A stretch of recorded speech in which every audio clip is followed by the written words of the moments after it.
My left forearm is pierced by a translucent spear. The spear thrusts through a gash in the Humvee's door, passes through the gap between my tactical glove and ulna, and pins me to the ammunition box of the vehicular weapons station. Blood gushes out, but before the droplets can hit the floor, they freeze into translucent pellets, striking the metal with the sound of glass beads colliding. My left hand is turning into translucent quartz. The skin vanishes first, revealing raw crimson muscle fibers beneath. Then the muscle layer begins to fade, red fascicles transforming into bundles of light-conducting crystalline threads. I can see my own metacarpal bones. The white calcium surface is being replaced from within by some transparent substance, like an icicle growing backward through a pipe. The tips of all 5 fingers have already shattered. Bone and flesh fully crystallized, they disintegrate and crumble from the vibrations of the weapons station. Fragments fall onto the ammunition box, angular quartz sand, each grain refracting the red glow of the vehicle's display. Outside, the sandstorm rages at 140 kilometers per hour. Outside, the sandstorm rages at 140 kilometers per hour. It's pure, light-absorbing black sand. The black grains punch through 3-meter-tall translucent humanoid shapes, riddling their bodies with countless holes, leaving the edges of those hollow forms crackling with blue-white arcs of electricity I've only seen in electroshock experiments. They march in precise phalanx formation through the storm. An entire squad of translucent ancient spearmen, wielding equally transparent pikes, sweep past at a distance of 20 meters with exact spacing. The sand passes through their bodies. They pass through the sand. Either obstructs the other, leaving only refracted, distorted light as proof of their existence. Someone screams over the radio. 4 channels, 4 voices, the brittle crack of bones snapping in unison. On the GPS screen, coordinate numbers leap wildly. Latitude, longitude, altitude, each value rewinding by the second until it freezes on a date stamp, 480 BC. The spear begins to grow backward. From the wound outward, a new crystalline layer spreads across my forearm. When the crystalline layer reaches my elbow joint, the tactical air controller's voice comes over the radio. He repeats the coordinates twice, then says we have 4 minutes before the sandstorm's front arrives. 24 hours ago, the Pentagon pushed over the coordinates of a reconnaissance satellite that had veered off course. The final images the satellite transmitted before losing contact showed a perfectly circular signal void, 3 kilometers in diameter, at the center of the desert. The convoy consisted of 4 M1151 enhanced Humvees, 12 men, along with Delta Force personnel. They'd stuffed in an Air Force tactical air controller and a geological intelligence analyst. The mission brief was bone dry: track satellite debris, assess technology leakage risk. On the plane, the analyst showed us the satellite's last 3 frames. The signal in that area wasn't interfered with. It was severed, the edges as clean as if drawn with a compass. He said the concentration of silicon dust in the air was 400 times normal, and under a microscope, the sand grains were perfect dodecahedral crystal structures. I didn't respond. 10 kilometers before the sandstorm hit, the desert surface began to show vitrified furrows.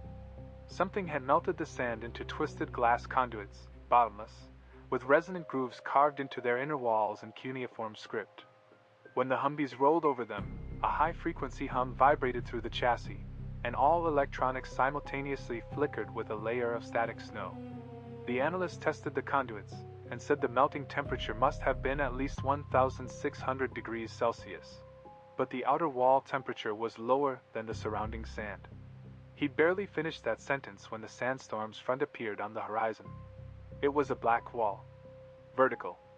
Advancing at 120 kilometers per hour. Inside the black wall, a dense web of static electricity flickered. On the 3rd second of contact, the paint on the Humvees' bodies was stripped away layer by the static, revealing the shiny raw metal beneath. Then visibility dropped to 0.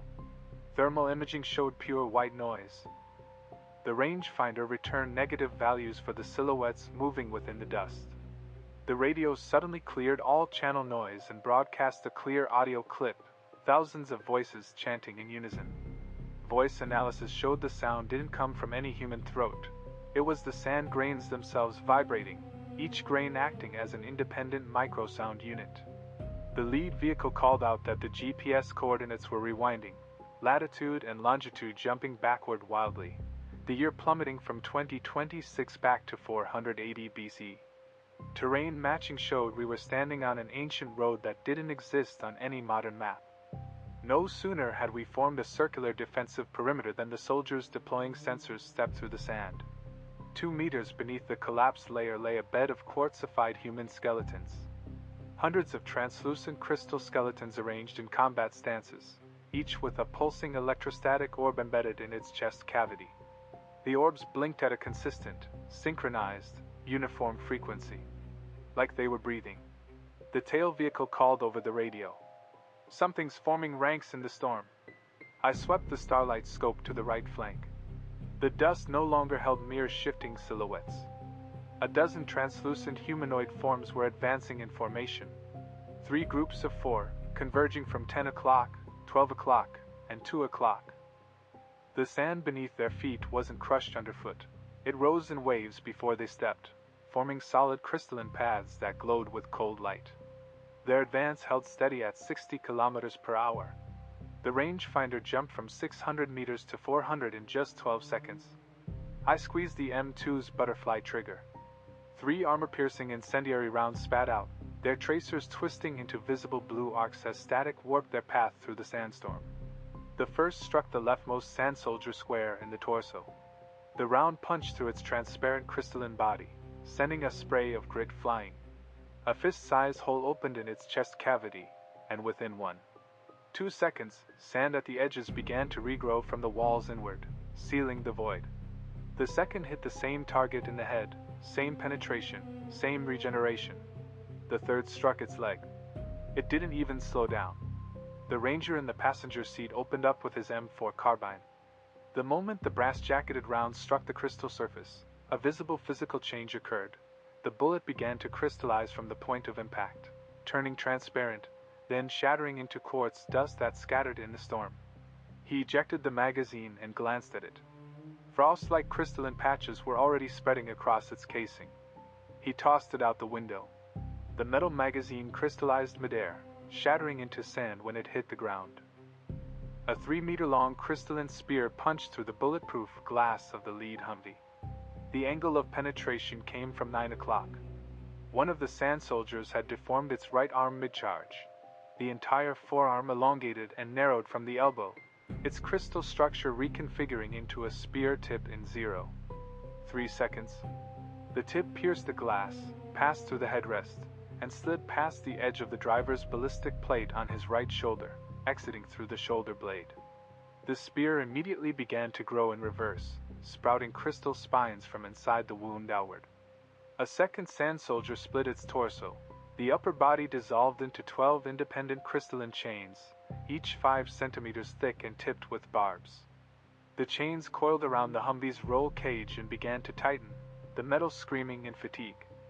A third bent into a throwing stance and launched a high-velocity javelin of condensed sand from its chest cavity. The projectile didn't follow a ballistic arc. It accelerated through the electric field of the storm, pierced the fuel tank of the trailing vehicle, and punched through its armored casing. Diesel began to leak. The transformation of the driver's right shoulder wound progressed through 3 visible stages in 5 seconds. First second, the torn flesh at the wound's edge shifted from dark red to translucent, the blood replaced layer by layer with clear crystal. Second, the crystallization spread from shoulder to fingers. Biceps, triceps, forearm extensors appeared and then vanished in sequence, leaving transparent muscle tissue. Inside, the brachial artery still pulsed, but its walls had become translucent. Third to fifth seconds, the entire right arm became a fully transparent sculpture of a human limb. The fingers still moved. The joints still bent. Each flex produced the scraping sound of crystal on glass. The medic tore open a tourniquet and cinched it around the driver's armpit, trying to cut off circulation. The contact point between the band and the crystal hardened and shattered within 3 seconds. The driver's right arm began to disintegrate from the fingertips. Transparent fingers crumbled into quartz sand, then the palm, wrist, forearm. The crystalline tissue fractured with the sound of cracking ice. Within 30 seconds, the entire arm had collapsed into a pile of transparent sand on the seat. A few partially crystallized bone fragments were embedded in the pile, their surfaces already growing tiny crystal facets. I pressed the intercom and ordered the rear missile station to engage with a TOW anti-tank missile. The operator locked onto the densest cluster of sand soldiers. All 12 had completed their encirclement, converging at a point 80 meters from the lead vehicle. The missile launched, its wire trailing through the storm. The explosion produced a fireball at 3,000 degrees Celsius. Within a 15-meter radius, the sand vaporized instantly, black grit turning to white silicon vapor. The 12 sand soldiers were engulfed. Their translucent forms disintegrated in the shockwave and vaporization temperature. Silicon vapor rose, forming a swirling white cloud in the air. The missile operator reported over the radio that all targets were gone. Before the words faded, the white cloud began to contract. The vaporized silicon recondensed as it cooled. The mist churned, and the condensate coalesced into 3 smaller sand soldier forms that stepped out of the vapor. Their height shrank proportionally to 1.7 meters, but their crystalline structure was visibly denser, less transparent, with a higher refractive index. They regenerated from the embers of the explosion in under 5 seconds. 12 became 3. 3 smaller, brighter, faster. The medic shouted over the channel.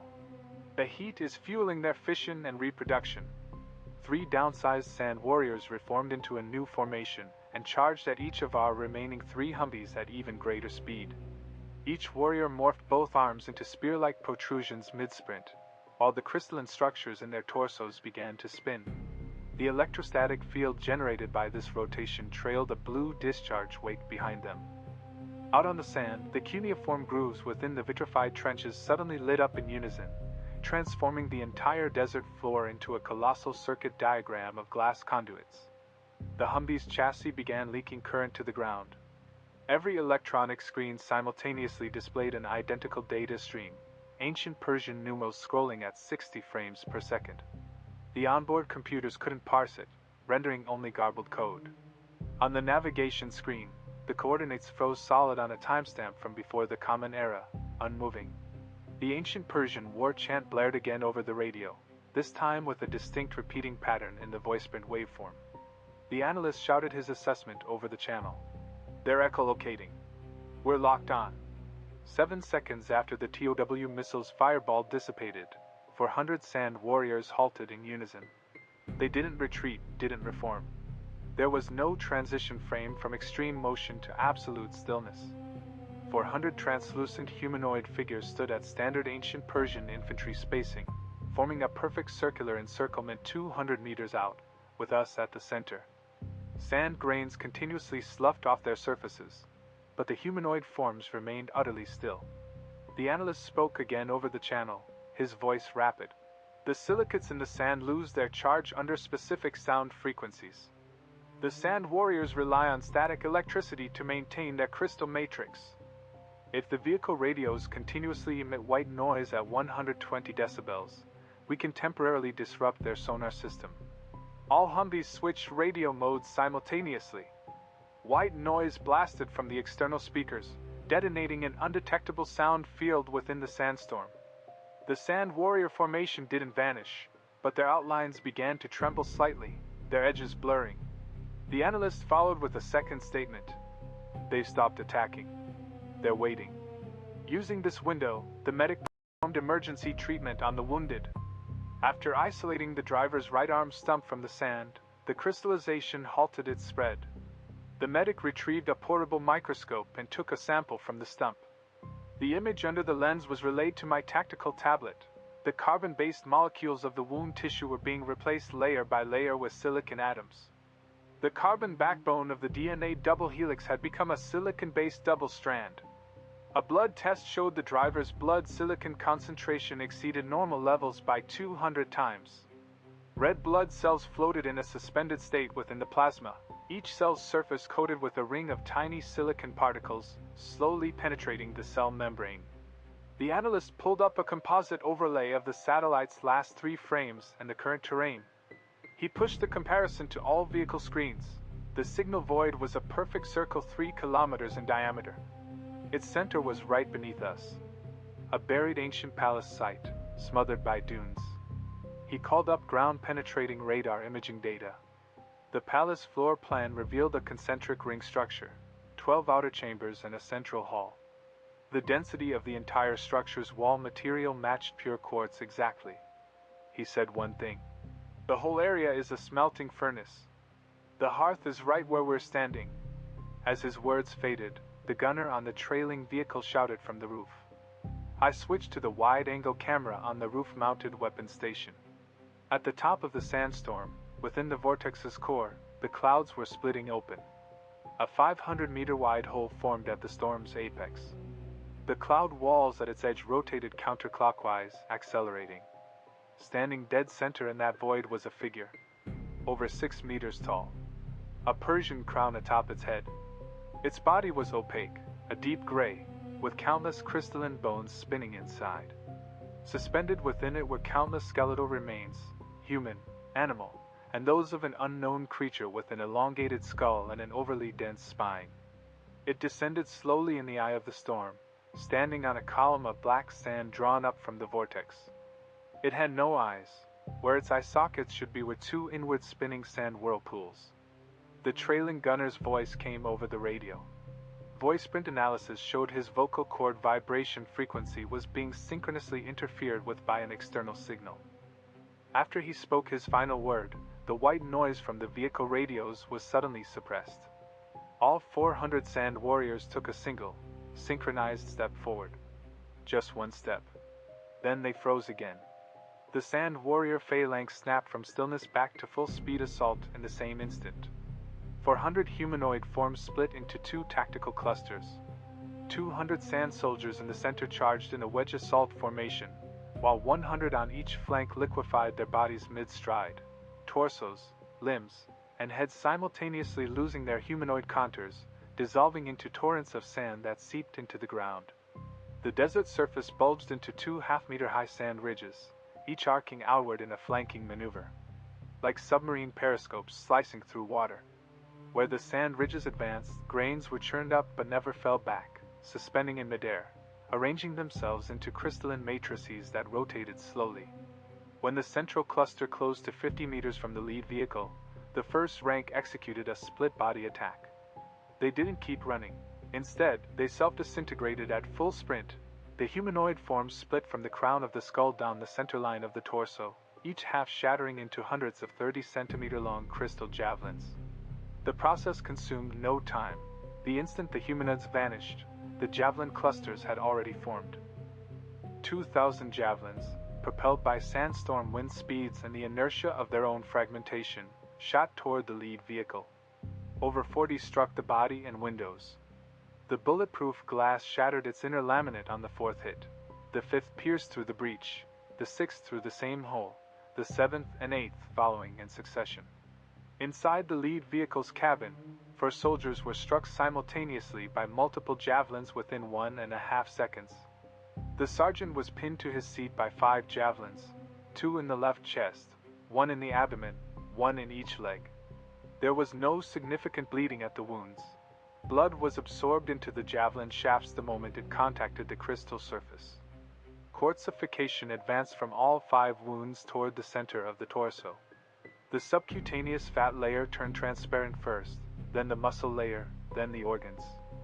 Through the gradually clearing chest wall, the heart could be seen beating, pumping blood with each ventricular contraction, but the blood turned into a clear silicon-based liquid before entering the aorta. His eyes crystallized in the 3rd second. The corneas became clear quartz, the iris color faded completely, and the pupils transformed into prisms refracting light. Before crystallization was complete, his mouth opened and closed 3 times, but no sound came out. The vocal cords in his throat had already become 2 quartz plates. 15 seconds later, a fully transparent soldier statue remained in the seat, frozen in the posture of the moment of impact. Then a cracking sound emanated from within the statue, starting from the spine, and the entire structure collapsed into a pile of sharply faceted quartz sand. The driver and gunner were pierced simultaneously. After the radioman's chest was impaled by a javelin, the quartzification spread wildly outward along his vascular network. His carotid artery appeared as a transparent line beneath the skin, branching and spreading to his face, scalp, and fingertips. He raised his hand to his eyes, watching his fingerprints vanish layer by layer, the skin on his fingertips turning into translucent membranes, his nails detaching from the nail beds and falling off, his phalanges shifting from translucent to fully transparent, and finally shattering. His helmet held a pile of sand grains, which leaked from the collar onto his body armor. The underground attack cluster reached the underside of the third Humvee at the same moment. The two sand ridges converged beneath the vehicle, then swelled, bulged, and erupted. Pitch-black sand grains, like asphalt, burst from under the chassis, reaggregating in midair. 10 sand soldiers reconstituted upper torsos from the grains. But they didn't form complete bodies. The 10 half-torsos began deforming and fusing from the waist, their crystal structures merging into a 6-meter diameter circular crystal net. Each node of the net bore barbs. The net's edges tightened, draping down from the vehicle's roof to envelop the entire Humvee. The tightening process lasted 0.8 seconds. The barbs pierced the bulletproof steel plates, and the constriction pressure exceeded that of a hydraulic shear. The vehicle frame, engine compartment, crew cabin, roof-mounted weapon station, and 4 soldiers inside, all were simultaneously severed into 15-centimeter square fragments. The fragments slipped through the net's mesh, and when they landed on the sand, every cut surface had been sealed with a quartz crystal edge. The flesh, bones, uniforms, and weapons of the 4 soldiers all had become independent cubes with precise geometric cuts. The cubes, as if alive, stacked themselves on the ground, assembling into a chillingly perfect geometric form. No blood flowed from the severed surfaces. Every cube's internal tissue had already undergone complete quartzification. I lowered my gaze. The left arm, pinned to the ammunition crate by a crystalline spear, was undergoing a new transformation. At the severed tip of my left pinky, the crystallized tissue hadn't stopped growing. 3 translucent tendrils, each less than half a millimeter in diameter, sprouted from the break. They bent and probed slowly through the air, then extended downward, touching the metal surface of the ammunition crate. The instant the tendrils made contact, the aluminum alloy casing began to whiten, grow brittle, and develop frost-like crystalline patterns. Those patterns spread from the point of contact at a rate of 5 centimeters per second. The tendrils found the seams of the crate and burrowed inside. The brass-cased 40mm grenades on the linked belt began to tremble.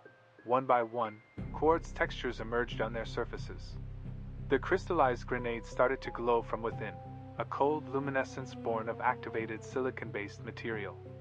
The temperature of the ammunition crate plummeted, a layer of white frost condensing on its outer shell. The medic leaned over from behind, sweeping a handheld radiation meter across the crate. The readout flickered violently before locking onto a fixed number.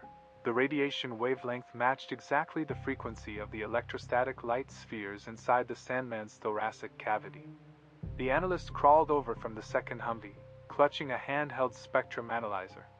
He pressed the probe against the surface of a crystallized grenade, and the spectrogram displayed a clear energy echo. He said the explosive molecules inside the grenade were being replaced layer by layer. The nitrate ester groups in the propellant were being substituted with silicon-oxygen tetrahedral structures. Not a failure, a conversion. Every infected grenade was becoming a miniature Sandman energy core. 400 Sandmen formed the encirclement. Behind the ranks of those 400 enemies, at the center of the eye of the storm, the 6-meter-tall general descended to a height of 100 meters above the ground. The black sand pillar beneath its feet struck the earth and exploded into a ring-shaped shockwave. The edge of the sandstorm vortex began to contract inward. The vehicle-mounted radiation detector began to alarm. The airborne silicon dust concentration reading jumped to an astronomical number. The medic extended the detector's probe outside the vehicle. Before it could display a reading, the screen shattered, the glass cracked from within under the stress of internal crystallization, the fissures spreading along quartz textures into wedge-shaped cuneiform strokes. Those strokes formed an ancient Persian word. The analyst read it aloud. Material. The remaining 7 men regrouped around the second Humvee. A ranger leaned against the vehicle, repeatedly disassembling and reassembling his pistol. The slide racked back, ejected, reinserted, racked again. The magazine slammed into the grip, pulled out, flipped around, inserted again. His lips moved. The bulletproof glass reflected his mouth, forming the same phrase at least 10 times. Bullets, steel plates, even bones are being replaced. He stared at his own hand, then, in a breakdown, pressed the muzzle against his temple. His index finger slid into the trigger guard. The medic lunged from the side, and the two of them crashed into the sand. The Rangers had struck an exposed quartz vein, producing a brittle, crystal-on-crystal clink. The tactical air controller crawled into the second Humvee's comm station, attempting to activate the emergency radio. He opened the radio's casing. The circuit board inside had completely crystallized. Silicide tendrils burrowed out of every solder joint, rerouting across the board's surface to form a complete cuneiform circuit. The tendrils weren't growing randomly. They followed precise geometric spacing, each tendril ending in a tiny crystal oscillator. The radio powered itself on without an external source, the screen glowing. It was transmitting at a fixed ultra-high frequency. A line of ancient Persian script appeared in the status bar, beside a counter that kept ticking up, transmission sent. The air controller aimed the radiation meter at the radio.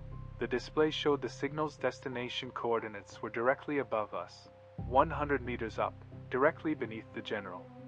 He read the last transmission record translated on the screen. Smelting complete. Material converted. Ready for reception.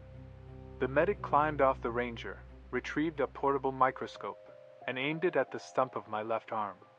The tissue slice data transmitted directly to the tactical tablet.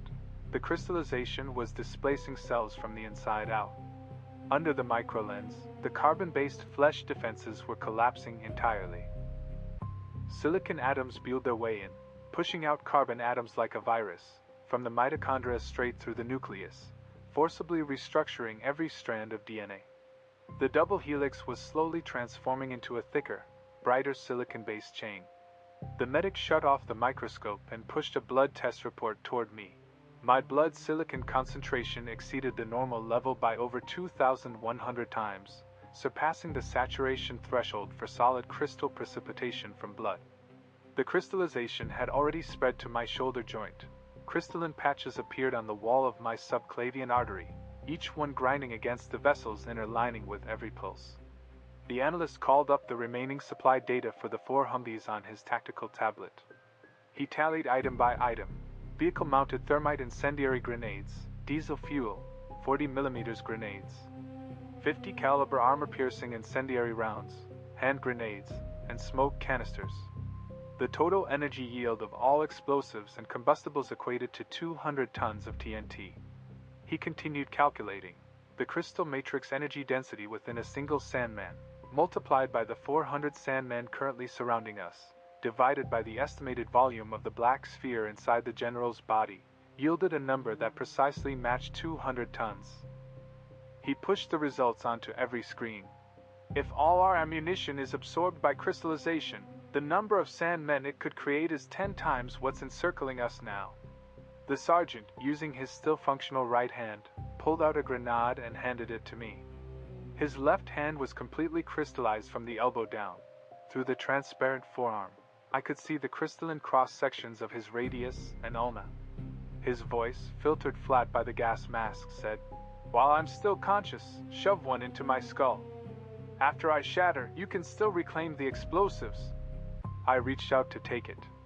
As he released the grenade, the glove on his right hand stuck to the safety lever, with crystal spots already forming on the fingertips. He tore off the glove, bringing with it 3 of his fingernails and a layer of skin. The nail beds exposed beneath showed no bleeding, just an ultra-thin, transparent crystalline film. He glanced down, then extended his crystallized left hand for a handshake. He said it was about to be useless anyway. I grasped his left hand. His fingers crumbled into grains of sand in my palm. Shards of disintegrating phalanges embedded themselves in the cut-resistant layer of my tactical gloves. Residual nerve endings within the fragments still fired pain electrical signals, each grain vibrating against my palm. He didn't stop screaming until his entire left hand had disintegrated down to the wrist bones. The analyst broke the silence on the channel. In the past 4 minutes, he had completed a feasibility simulation based on experimental data. Temperatures exceeding 1,250 degrees Celsius could burn silicates into dead glass that couldn't be activated by static electricity. The convoy had 6 remaining thermite incendiary grenades, each producing 2,500 degrees Celsius upon detonation, enough heat to reduce the Sandmen back to ordinary glass. 2 plans emerged. Plan 1. Use thermite to destroy all crystallized ammunition and fuel, cutting off the Sandmen's energy supply, then have everyone board the vehicles and break out in one direction. Probability of successfully breaching the encirclement was less than 3%. Plan 2. Exploit the characteristics of the crystallized ammunition instead.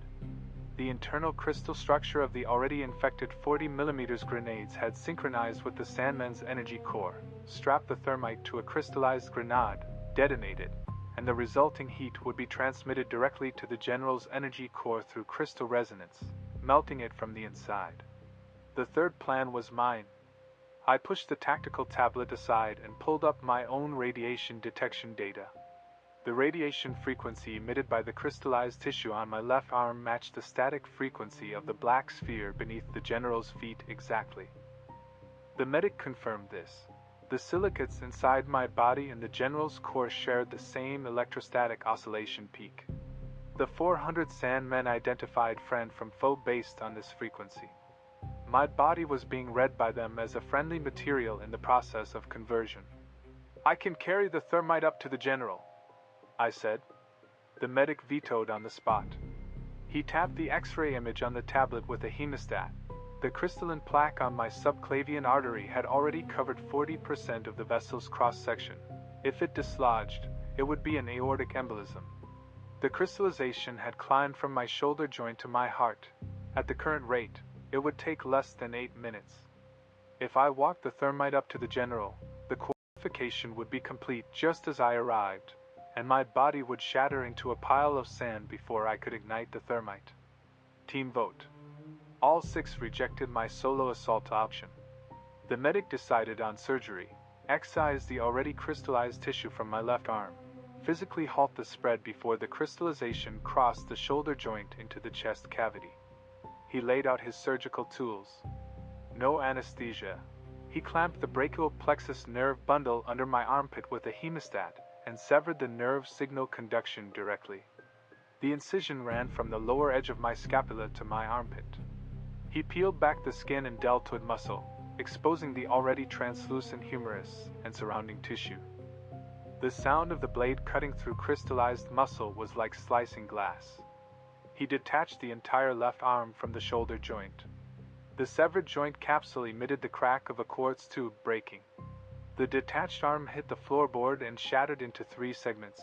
3 seconds later, each segment crumbled further into a pile of transparent quartz sand, with marrow fluid still not fully crystallized mixed among the grains, the liquid still steaming.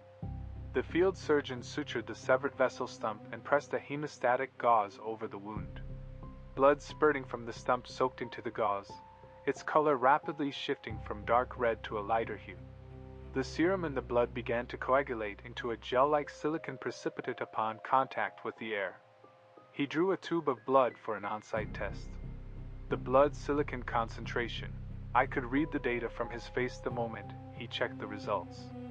The amputation had not reduced the silicon levels. The command to initiate crystallization had already been encoded into every hematopoietic stem cell in the bone marrow. The left arm was gone, but the crystallization would continue spreading from the stump, from any vulnerable soft tissue. No extra time had been gained. The 8-minute countdown had begun. The field surgeon placed the testing device on the operating table, its screen still flickering with numbers. Outside, orderly footsteps echoed across the sand. 400 sand soldiers had completed their formation shift, their ranks rearranged from a circular formation to a conical one, the tip aimed at Humvee 2. The General continued descending from the eye of the storm, the black sand pillar beneath its feet touching the ground and exploding into a ring-shaped shockwave. The sand beneath its feet was compressed by energy into a 50-meter-wide vitrified circle, all grains within melted and reshaped, arranged into a transparent circuit pattern identical to the ceiling of the underground palace. My severed stump suddenly sensed an external signal. That circuit pattern was emitting synchronized pulses through the residual silicon compounds in my body, resonating with the frequency of the general's commands. My blood vessels began pulsing in perfect rhythm with those pulses. I could perceive the general channeling energy through the underground quartz veins toward the ruins of Persepolis. I vividly sensed the physical coordinates of every quartz layer along the transmission path, down to the direction of rock fissures and the depth of vein fractures. The remaining 6 men executed the fusion protocol. Roles were assigned within 30 seconds. 3 stayed behind the circular defensive line, manning the M2 machine guns and 19 Malawin Quartz grenade launchers to engage the conical formation of sand soldiers head-on. 2 others gathered the remaining 6 thermite incendiary rounds and 40 crystallized 40mm grenades, bundling them into 6 25-kilogram packs using demolition tape. The outer shells of the packs were made from the copper casings of the crystallized grenades, filled with thermite and barium nitrate fuses. Using my one arm, I dragged the 6 packs out of the ammunition crate one by one. Drops of silicon-laced blood from my stump fell onto the pack shells, each emitting a high-frequency resonance upon contact with the crystalline copper surface. The pitch matched the pulse frequency of the vitrified circuit pattern beneath the general's feet. The field surgeon retrieved the last 3 morphine syringes from his medical kit. He pressed them against the deltoid muscle of my right arm, the needles piercing through the gaps in the body armor's shoulder padding. All 3 were emptied. He tossed the used syringes into the sand, where they shattered into fragments from the static electricity in the grains before even hitting the ground. He said nothing. The general descended to 70 meters above the ground. The black sand pillar it stood on began to swell, the ring-shaped shockwave at its base expanding outward, reaching 50 meters from our position.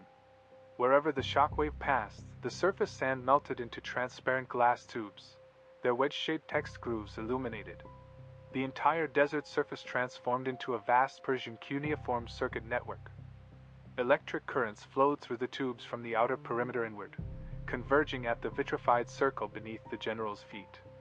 Kane, carrying the packs, surged toward the eye of the storm, riding a sudden updraft that formed above the vitrified circle. I didn't charge forward. I was ripped from the ground by the directed updraft released by the circuit network. The moment my feet left the roof of the Humvee, the weight of the 6 thermite packs slammed against my back before leveling out in the airflow. The 50-meter-wide vitrified circle beneath the general's feet released an intense directed updraft. It converted the underground static field into vertical thrust through air ionization. The cross-section of the airflow channel was just wide enough for me alone. My stump vibrated violently in the current, the residual silicon fragments in my shoulder joints spinning rapidly within the joint capsule, emitting a metallic screech like dry grinding bearings. The sand soldier array detected the radiation signature of thermite. 400 sand soldiers simultaneously disintegrated. All humanoid forms lost their contours within the same frame, their torsos, limbs, and heads collapsing into their original grains of sand. The 400 soldiers transformed into a torrent of black sand, which surged upward from the ground 15 meters ahead of the general, reassembling into a crystalline shield 40 meters high and 15 meters thick in 7 seconds. The shield's surface was not smooth. Hundreds of ancient Persian soldier faces emerged on its surface, each in independent relief, with lips, eyelids, and nasal bridges as sharply defined as incised stone tablets. Hundreds of mouths opened simultaneously. No sound. Only infrasound waves capable of shattering internal organs. The infrasound waves stirred 1-meter-high sand surges across the ground, spreading outward in concentric circles. Along their path, all Humvee windows simultaneously cracked into spiderweb patterns. On the tactical tablet screen, the sound pressure level reading jumped into a range unbearable to human ears. But I could no longer hear it. The infrasound had exceeded the limits of human auditory perception. The world fell into absolute silence, yet my diaphragm began to convulse violently and uncontrollably. My diaphragm contracted autonomously to the rhythm of the infrasound waves, compressing my lungs from within, causing squeezing pain between my ribs. I exploited the resonance frequency of the crystals in my left-hand stump to deceive a passage through the sand shield. The silicon compound debris rotating within the shoulder joint of my stump suddenly ceased its chaotic friction. Transitioning from a free-floating state within the joint capsule, they aligned themselves in an orderly pattern, self-assembling into a 3 cm long transparent crystal protrusion at the cross-section of my stump in a synchronized 0.1 second interval. This crystal protrusion had completely transcended flesh and blood, resonating in harmony with the sand matrix. The relief faces on the shield's surface instantly focused their attention on this protrusion. Their mouths closed, and the infrasound ceased. The area of the shield facing me began to form a void spreading outward from the center. The sand grains were not pushed aside but actively receded, leaving a passage just wide enough for one person. The surface arrangement of the sand grains on the inner walls of the passage matched exactly that of the general's crystalline skeleton. The shield had identified me as a friendly material undergoing transformation. Inside the shield, I saw the general's internal structure. The inner walls of the shield closed behind me, the passage vanished, and the sand grains filled the void once more. I stood between the shield and the general, in a circular cavity approximately 80 meters in diameter. Inside the cavity, there was no wind, no sand, and the air was as still as if it had been vacuum sealed. The general's body loomed 20 meters above me. The 6-meter-tall dark gray humanoid form was illuminated from within. The light source emanated from a black quartz sphere suspended at the center of its chest, 2 meters in diameter, its surface densely inscribed with cuneiform script, each groove flowing with cold white electrostatic fluid. The sphere was not solid. Its shell was a layer of quartz film so transparent it was nearly invisible, imprisoning thousands of transparent human figures inside. Men, women, ancient soldiers in armor, herders in turbans, modern individuals in suits, U.S. soldiers in uniforms. All were in a semi-transparent crystalline state, floating and slowly rotating within a shared space. The rotation was powered by continuous electrostatic pulses surging upward from the sphere's base. Each figure's face retained the final expression they had in life. Their faces showed no pain, only a bone-chilling confusion. One of the transparent figures inside the black sphere suddenly turned toward Kane. It was a soldier in modern U.S. military uniform. His combat uniform sleeve patch was visible, his shoulder insignia the black triangle of Delta Force. His facial structure had been precisely preserved after crystallization, narrow cheekbones, an old scar above his left brow. He was a member of another reconnaissance team that had gone missing in this area 3 months ago. His photo was in the missing persons briefing, showing him standing in front of a Humvee, the scar on his left brow casting a slender shadow in the sunlight. Now he stood inside the sphere, floating alongside the other 5 members of his team. Their crystallized lips moved silently. Vibrations from the sand transmitted through the sphere's surface, traveled across the vitrified ground beneath my feet, and reached the crystal protrusion on my stump. The vibrations contained encoded information, which my silicified blood vessel walls decoded into a single sentence. Guided into the vein. The vein leads to the ruins of Persepolis. That is its anchor. Destroy the anchor to break the cycle. Inside the sphere, he raised his right hand and pointed toward the exact center of the vitrified perfect circle beneath the general's feet. There, a 5-meter-thick quartz vein junction plunged straight from the surface into the depths below. On the ground-penetrating radar imaging, the vein appeared as a pure white conduit extending upward from the main hall of the palace ruins. The quartz content within the conduit was 100%. It was the electrode of this furnace. Kane ignited 6 thermite backpacks simultaneously. The instant they ignited, he hurled them toward the general's quartz vein junction. All 6 fuses were triggered at once. Barium nitrate burned, igniting the mixture of aluminum powder and iron 3 oxide. The reaction reached its full combustion temperature, 2,500 degrees Celsius, within 0.3 seconds. 6 fireballs erupted against my back, the force and heat causing instant surface melting on my rear armor. Propelled by the explosion, I lunged forward, the 6 burning backpacks tearing free from my back and tracing 6 white trails through the air, all aimed precisely at the quartz vein junction beneath the general's feet. The 6 burning sources did not linger long on the ground. As the thermite's intense heat met the vitrified surface, the energy was instantly absorbed by the 50-meter diameter circuit pattern with precise conductive pathways.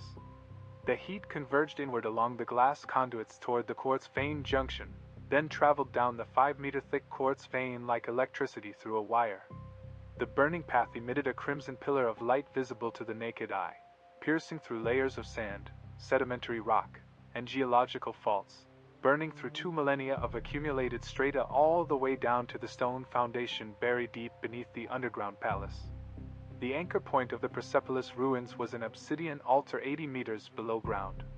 Located directly beneath the center of the palace's main hall, the altar was carved from a single 3-meter cube of obsidian, its surface inscribed with the same cuneiform script that covered the general's sphere.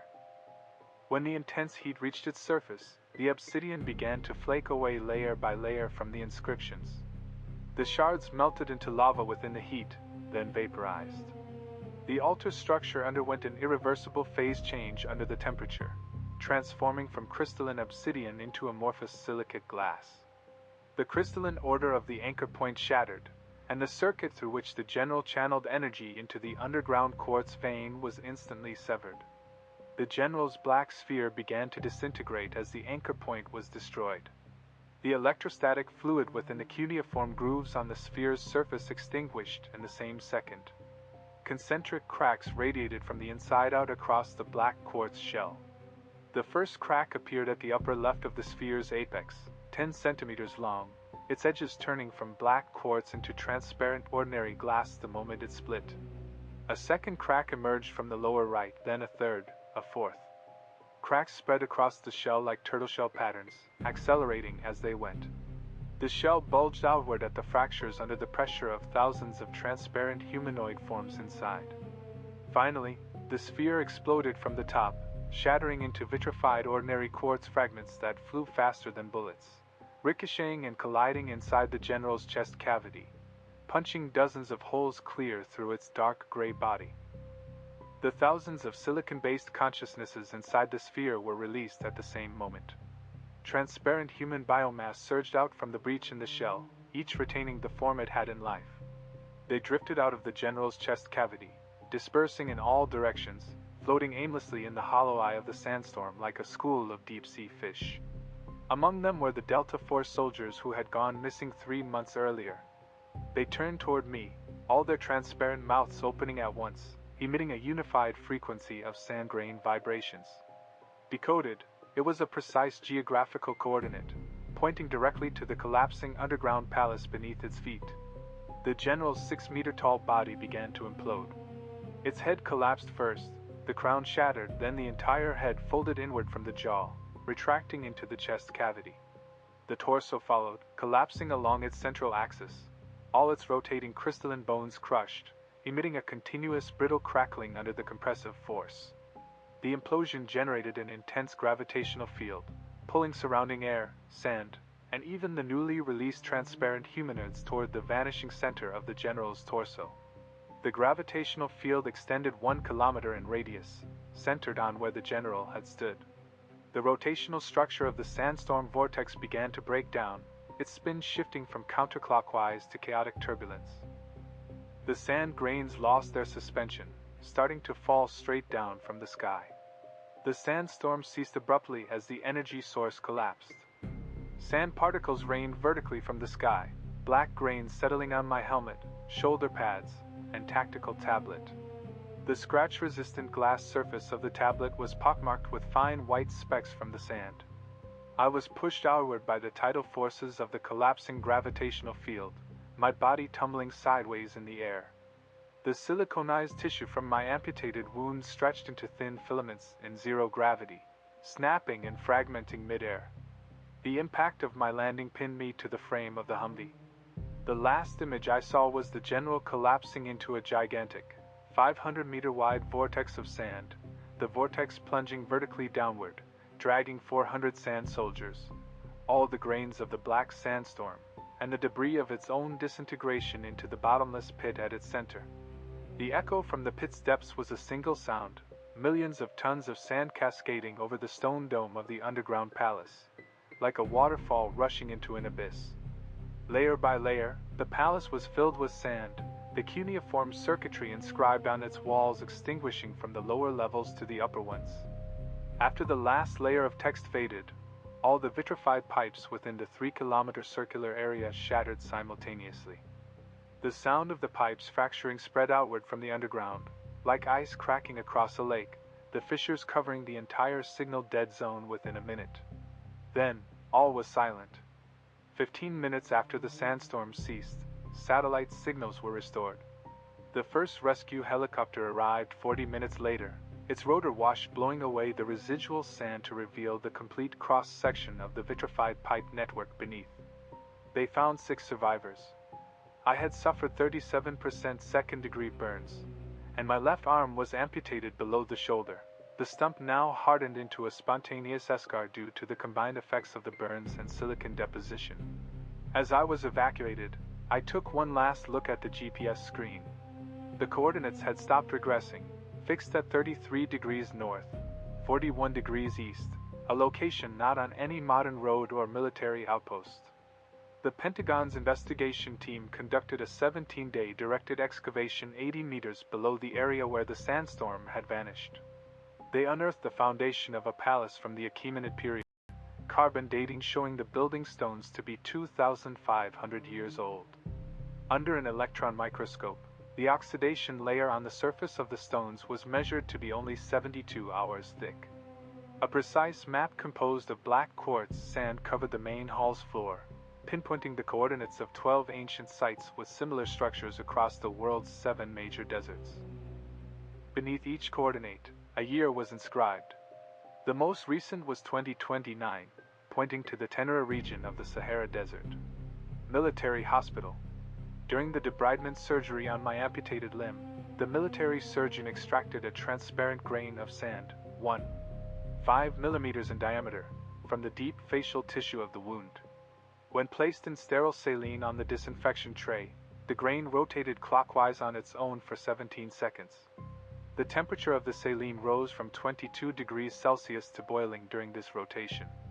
As it boiled, a tiny human silhouette appeared on the water's surface. The surgeon filled out the foreign object extraction report, labeling the sample as Unidentified Mineral 23A, which was then sealed and sent to the Department of Defense Materials Research Institute. 3 years later, during a routine maintenance check on my mechanical prosthetic, the technicians detected an abnormal signal in the sensor wiring. Upon opening the titanium alloy casing, they found a 0.2 millimeter thick layer of quartz crystals growing on the surface of the prosthetic's internal skeleton. The crystal diffraction patterns under the electron microscope matched those of the stone from the Persian underground palace. Blood tests conducted 3 years post-surgery showed my silicon concentration to be 1,900 times the normal level.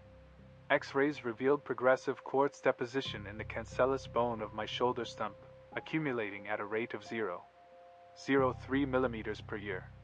My body was continuing to quartzify at a measurable rate. March 2029. I received an email in my military encrypted inbox. The sender's field showed a military number, which corresponded to the Delta Force team leader who had been dispatched to the Sahara 3 months prior. The email had no body text. The attachment was a thermal imaging photo taken in the heart of the Tenere region of the Sahara Desert, time-stamped 40 minutes before the email was sent. In the photo, at the center of a massive sandstorm vortex estimated to be over 800 meters in diameter, stood a 6-meter-tall, armless translucent humanoid. Its mechanical left arm was encrusted with highly transparent quartz crystals, the crystal faces showing a continuous gradient from deep blue to white-hot in the thermal imaging spectrum. In the background, at the edge of the sandstorm vortex, thousands of translucent humanoids were forming ranks,